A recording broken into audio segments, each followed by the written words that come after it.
आखिर क्यों अहिल्या ने इंद्रदेव के साथ धोखे से संबंध बनाए थे? इस कहानी के पीछे एक बड़ा रहस्य और महत्वपूर्ण संदेश छिपा है।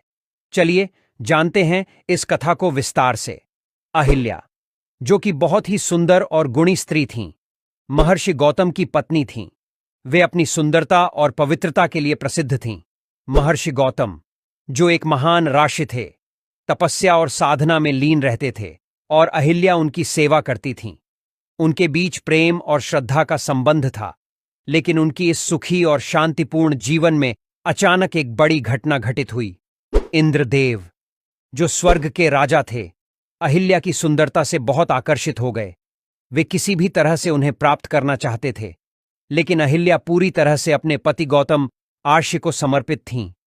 एक दिन, जब महर्षि गौतम अपनी तपस्या के लिए सुबह नदी में स्नान करने गए, इंद्र ने एक चाल चली। उन्होंने महर्षि गौतम का रूप धारण कर लिया और अहिल्या के कक्ष में प्रवेश किया। अहिल्या, धोखे में आकर, इंद्र को अपना पति समझ बैठीं और उनके साथ संबंध बना लिए। लेकिन जल्द ही अहिल्या को इस बात का एहसास हुआ कि यह उनके पति गौतम आर्षि नहीं, बल्कि इंद्र हैं, जो उनके साथ छल कर रहे हैं। अहिल्या ने तुरंत इंद्र को पहचान लिया, लेकिन तब तक बहुत देर हो चुकी थी। जब महर्षि गौतम वापस आए और उन्होंने इस घटना के बारे में जाना, तो वे बेहद क्रोधित हो गए। उन्होंने इंद्र को श्राप दिया कि उनके शरीर पर सहस्त्र योनियाएं, हजारों महिलाओं के प्रतीक चिन्ह प्रकट हो जाएं, और अहिल्या को भी श्राप दिया कि वे पत्थर बन जाए और तब तक पत्थर बनी रहेंगी जब तक भगवान राम उनके ऊपर अपने चरण नहीं रखेंगे।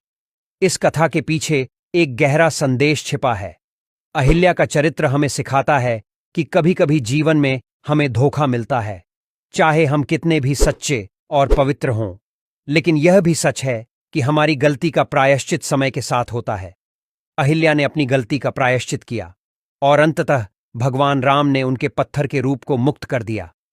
तो दोस्तों, अहिल्या की कहानी यह सिखाती है कि जीवन में चाहे कितनी भी कठिनाइयां आएं, अगर हम सच्चे हैं तो हमें मुक्ति मिलती है। इंद्र के छल से अहिल्या ने संबंध बनाए, लेकिन यह उनके जीवन की एक त्रासदी थी, न कि उनकी गलती। इस कथा से हमें यह भी समझ आता है कि जीवन में धैर्य और सच्चाई से जीने का महत्व कितना बड़ा है।